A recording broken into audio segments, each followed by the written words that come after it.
You're listening to Chicago Stories, a new podcast from City Hall featuring the stories of everyday Chicagoans as told to Mayor Rahm Emanuel. This is Chicago Stories with Mayor Rahm Emanuel and Alphonso Johnson. Alphonso is somebody that now is a rail maintenance manager at CTA, but started off on our Second Chance Program. And the Chicago CTA, which I didn't know when I was building this, is now become the largest ex-offender program in the United States. Yeah. And so Alphonso, tell folks a little how you started. How did you even learn about the Second Chance ex-offender program at CTA? How did it come about? How did you meet up with the CTA? Okay, well, I was released from prison for possession of narcotics. Mm-hmm. So I was in prison. First, I got to thank God. Okay, you can do that. Okay. This is not a religious free show. But on my way home, I had my wife came to see me like 3 months before my release date. And you're in for narcotic possession? Yes, sir. For how long about? 36 months. Okay. And she asked me what was I going to do when I come home. And I told her that I'm going to do all the right things, give me another chance. That was my second chance right there. The missus? Yes. We all work for a higher authority. Yes, sir. Mm-hmm. And so when I came home, 2010, December the 23rd, I hit the ground running trying to find jobs. But I couldn't find no job because to no avail. So I got in school, National Lewis. I joined National Lewis. I had said I'm gonna go to school, get my degree so I can reinvent myself. One of the career academic advisors told me, hey, maybe you need to start doing some volunteer work and maybe somebody will give you a chance at a job. So I was like, volunteer, I got bills. My wife's struggling to pay the bills. I walk past like I don't know what she's doing, but I know. And so I was at St. Leonard's. Church? Yeah, ministry, St. Leonard's Ministry. And I began to tutor GED mathematics to some of the ex-offenders in there. And I saw this program, CTA, first time I ever saw it. On a kind of flyer or something like that? Yeah. So it was about being at the right place, doing the right thing at the right time. And I was able to, I saw them signing up for it, so I was like, I'm gonna sign up for it. And so I went to Westside Health Authority, put my name in the hat, and I got a call. That was a year and a half after I had been out. Year and a half of going, not just national, but door to door, and people saying no thank you? Yes, sir. Yes, sir. They would take a leap of faith? Yes, sir. On Alphonso? Yeah, and not only that, my old friends still trying to pull me back into my other lifestyle, but I was determined, I was disciplined. I was like, you know what? You ever get close? In that year and a half, did it ever have a pull on you so close that you almost slipped again? Well, you know, the days when you don't have anything in your pocket, mm-hmm. and you thinking like, you know what, maybe I can make a few dollars here and there. Shave a corner. But the good thing about it is my spirituality kicked in. And I kept hearing that voice that just stay cool. Mm-hmm. You're doing right, just stay cool. And I was disciplined enough not to ever go back to that temptation. Mm-hmm. And I finally got the call from CTA. Come down, took the drug test, I passed it. I was an apprentice working at Howard Rail maintenance shop. Tell them what you did. Tell everybody what you did. What did you do as an apprentice? I was in school, and this just show you the power of God, because I was in school, and I came to school one day, and my chemistry teacher, I was actually in chemistry class, and she said, so you're at CTA? Because she saw my vest and my book bag. I was like, yeah. She was like, tell me about it. You like it? Because she knew my story. Mm-hmm. And I said, yeah, I love my job. I just hate the graffiti. And she goes, what do you mean? I was like, they mark up the trains, and we have to clean it off. But I wasn't obligated to clean it off because I was an apprentice. But I was just, my willingness to get hired and to be a part of the team, I was trying to find ways to get it off. And she asked me what chemicals we use. So I took a picture of the back that listed chemical makeup, and I gave it to her. This is the teacher at National Louis? Yeah. And she called me on a Friday at like 9:30 at night. I'm like, what does my teacher want? I know I turned my homework in. And she goes, I know I did. yeah, she said, hey, I figured out a strategy for you. I was like, what are you talking about? She said, I need you to, when you come to class Saturday, I'm gonna give you this paperwork and I need you to follow these steps. I'm like, okay. So I came to class, I got the paper. But now, I do remember the manager, Mr. Dan Dietrich. At CTA? At CTA. Everybody's on lunch, so I'm in the yard trying this new strategy. He walks up behind me, he goes, what are you doing, man? Did you just take that off? I was like, yeah. He was like, do it again. You mean the graffiti? Yeah. Off the side of the train? Off the inside of it. Inside? Yeah, he was like, do it again. So he watched because that me. graffiti ain't public art. Yeah. And so I did it again, and he told me, we gotta let somebody know about this, because they place cars on hold for too much graffiti, because they can't ride in the public. Right. And so about a couple weeks later, Alan Marshall and Carmela Brown, they set it up for me to give a demonstration on removing this graffiti. So I actually, they brought the dirtiest car in. I mean, it was tagged on the seats, on the ceiling. Everything. Yeah, and so they put me in this PPE, which is a personal protective equipment, and they said, okay, get it off. A car that normally takes a couple days with manpower, 56 minutes. They filmed me, I cleaned the car off, it was like 56 minutes. I had another apprentice helping me. Keep in mind, we weren't supposed to do graffiti, but they gave us an opportunity. And was that a higher pay graffiti from what you were doing? No, it was just pride in our work. Right. Everybody sitting around on lunch, we were just removing graffiti. So when they got graffiti, they said, go get Alphonso, or go get Mr. Grady. So I was like, okay. Somebody heard downtown. Word of mouth that we got a chemical expert here. Yeah, that's what they told me. They just called me their graffiti guru. And that was my first real breakthrough. Yeah. Tell everybody. So today you are maintenance manager. A manager. Yes, sir. Yep. You own a home. Yes, sir. Your son's going to school. Yes, college. Sir. Yes, sir. And it's all off a flyer and somebody, a higher authority. Yeah. Okay, let me ask you. Look. I mean, you and I have talked before. Yes, sir. Because I've always believed that if you don't want an ex-offender to be a repeat offender, it's a job. Yes, sir. So I think it's really important for people, you know, your wife, you said, came and visited you, but put everybody in this place. You have to, I mean, obviously you wanted to prove something to her, and you started the show by thanking, at the conversation by thanking God. Yes, sir. But there's also another person in that conversation, Alphonso. Yes, sir. How did you walk? Where did you you must have walked a path to a different fork in the road, no? Yeah, I realized that. Was there a light bulb that went off, or is it gradual? So here's the thing.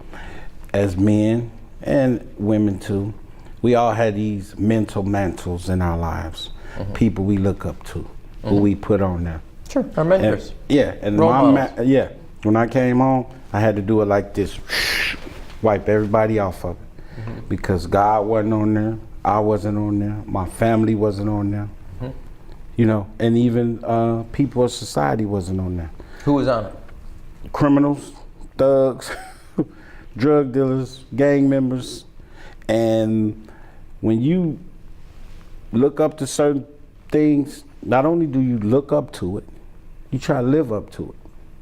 And that's what people get caught up in. You go through that identity crisis. I said to myself, you know what? I gotta serve my own agenda. I got to take that same energy and effort that I put into being this person and become this person that I know I could be. Everybody else believe in me but me. So let me give me a chance. I gave the streets a chance. I gave the gangs a chance. I gave prison a chance. Let me give me in life a chance. Let me date life. Let me add years to my life and life to my years. You know what I mean? You ever consider poetry as a second, besides chemistry? Say that again? I said, let me add. Because I may use it and not give you credit now. Okay, go ahead, give it to me. I said, let me add life to my years and years to my life. You know, doing the right thing. And just that concept alone helps you develop a respect and appreciation for life. Do you go back now you're management? Do you talk to ex-offenders? Yeah, all the time. I just talked to 4 today. Really? Yeah. Well, you think how many go through the light bulb moment and how many go through an evolution moment? Or do you think everybody takes the same journey at some point? Eventually. I think I told you once before. You know, once your mind develops and you grow up, because we all gonna grow up eventually. Those of us that are fortunate to be here. You actually had that moment in your life where you say, you know what, this was all wrong. When you really take a real look at yourself, I think Michael Jackson said it best when he says, the man in the mirror. Stop justifying, stop blaming, look at yourself. I will say this, from the time when we announced the expansion of the ex-offender program, I'll never forget where we were standing, all the ministers were around us, and you made that comment, and it stuck with me, that probably the biggest role wasn't the job. It was that you now became a father to your son. Yeah. I still get choked up when I think. Me too, because you just me. I know. Well, it's because we've been talking about your paycheck job, and you could look your kid in the eye. Yeah. Tell him how your son's doing. Yeah, he's my son. He goes to my school. He's getting his degree in criminal justice. Got another year, like 4 months. When you came home, I'm sorry. Did that make you cry? Yeah, I'm man, sorry. I apologize. That was I know. Mayors have effect on making people cry, but I could tell you we were in that bus shop on the west side. Yeah. I know we were standing with it, and when you said that, you know, it stuck with me. Yeah. Because it's one thing to talk about a job, but so how old is he when you came home? He was 21. So you missed kind of 18 to 21. Yeah. Yeah. If I start talking about my son, because of how good he's doing now, and he's always was doing well, it's just our relationship, I get choked up. Yeah. So you work, he's now doing criminology. Yeah. He said. So you're working, what did you tell those 4 guys you just met? Today they actually were at CTA headquarters, because I'm at CTA, I'm taking this TOPS training. It's an acronym for Transit Operation Processing System. It's a new system they launching to process data, payroll. That's the new TOPS program. You're also studying for your master's? Yeah, I started September. You got your bachelor's and now you're going for your master's? Completed 4 years. Accelerated program. I would have been in there, but I was promoted from RCA manager to maintenance manager, which is, I left cleaning the trains to now I'm managing the workforce that helps fix them. And I had to learn that first. And I couldn't be in school and balance both of them. So now I got a pretty... You got your handle on it. Yeah, I got a good handle on it. And now I'm ready to go do my 18 months for my master's. But I told these 4 guys that today the Second Chance Program has really opened up many areas at CTA, like the track department. 4 of these guys were going for the track department. Never heard of. We were boxed in cleaning trains. Right. That's it. Now you got apprentices former apprentices. I think 1 is an operator, couple in management. These guys going to the track department. And I told them, I said, listen, they were going to take the test. I said, hey, listen, just pray on it, you know. I said, this your moment. This your moment. You've been scouted. You worked hard to get where you at. And when you seize this moment, take advantage of this opportunity. This is not a second chance. This what people don't understand. When you say second chance, you gave me this program gave me a second chance at life, at being a husband, a father, taxpayer.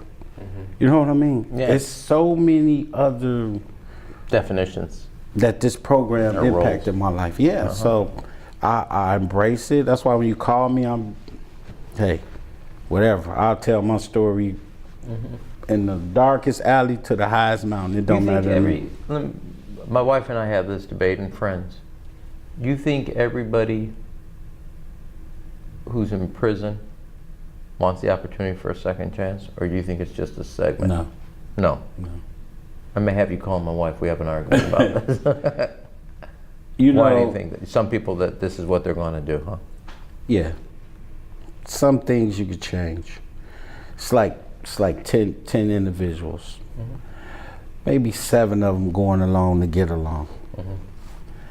Peer pressure, trying to fit in. Those other 3, probably really. Did you go to church in prison, and did you go to church regularly when you got out, or worship? I went to Or church. do you consider yourself a more spiritual person than an attendee? Yeah, spiritual. Yeah, spiritual. I was baptized at Apostolic Faith by Bishop Brazier, not the son, the father. I think the spiritual aspect of my life is that silent voice that says, hey, don't do that. You better than that. And it ain't gonna be easy, but it's gonna be all right. And see, that's what people don't understand. They want it to be easy. Okay, I don't do that no more. I changed. Give me a job. You didn't become who you were overnight. You're not gonna change overnight. Progress is a process. You have to grow through. You have to go through it. But while you're going through it, you have to grow too. And I learned that me as a man, I had to, even though my wife gave me a second chance, I had to earn that trust back. I had to earn that love back. My son, I had to regain his trust for him to look at me as to guide him. You know, I had to put some time in. People want that instant gratification, and life don't work like that. You have to reinvent yourself. And is your wife working now?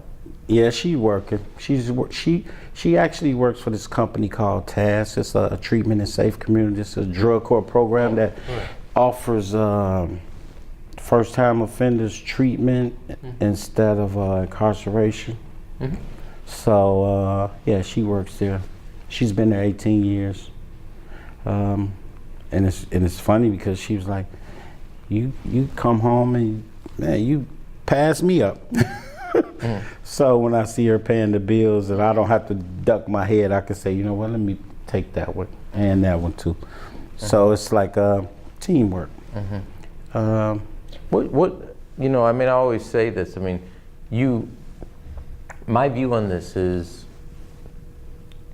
once Alphonso makes a change in outlook, we have a responsibility to give him that you can't have any more doors slam in your face. Right. But if he doesn't ever change his outlook about it, can't. So you kind of said this, where I'm gonna make it different. I want a job now. It's got to be. There's a change. This would not. The program, Second Chance or ex-offender program, would not have worked if you hadn't changed your outlook about what you wanted to do for yourself. Right. No matter how many opportunities there are. No. And that's it starts with you. Yeah, because only you can correct you.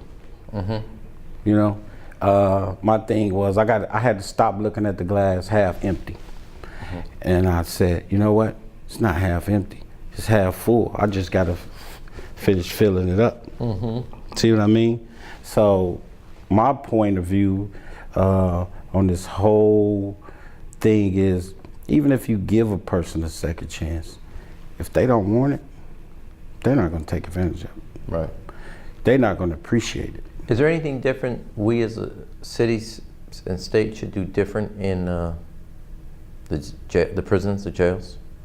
Yeah, honestly, instead of just throwing a person in jail, they need to let them earn their release. Give them some programs. They need to attach some mandatory programs as part of their release, because they need programs that's going to challenge that criminal and addictive thinking. Okay. You know, because I learned that you put a person in jail, when he come home, it's either one or two things. He's gonna be a better crook or a better person. And if he doesn't have nothing to do but to play cards and dominoes all day long and listen to other crooks, 9 times out of 10 he's gonna be a better crook. Or in his mind he's gonna think he's a better crook. So the likelihood of him reoffending is gonna happen again. Programs like this, as well as proactive programs inside being incarcerated, I think will help a person see the difference. I don't know if they still have those boot camp programs where they used to have the boot camps. I thought those were really, really effective with these young men, because it ripped away all that machoism, because that's what a lot of these guys hiding behind. Man, that is, you know, I'm telling you, I'm gonna call on you to talk to some of these kids. Because they ain't gonna listen to a mayor, they ain't gonna listen to a judge, they're not gonna listen, you know. They gotta know somebody that's walked 20 feet ahead of them. Yes, sir. Because these kids today, they're out of control. Their parents can't control. No. And you can yell at the parents all you want to control, not there. No. Also, I would like to see more agencies get on board. You mean public agencies? Yeah, helping. Well, yeah, you know this, we're in a big verbal right now with a few individuals that don't want to see the program exist, let alone expand. Yeah. So I hear you. Sir. Well, listen, I didn't mean you're the first person I've interviewed who made cry. But I want you to know you made me cry, and I think this is an important subject for all of us, which is how do we take an ex-offender and not make him a repeat offender? And the most important job, and this is not to make you cry, is we got a dad, a husband, a homeowner, yes, sir. an employee of CTA, yes, sir. and a person who believes there's a higher authority.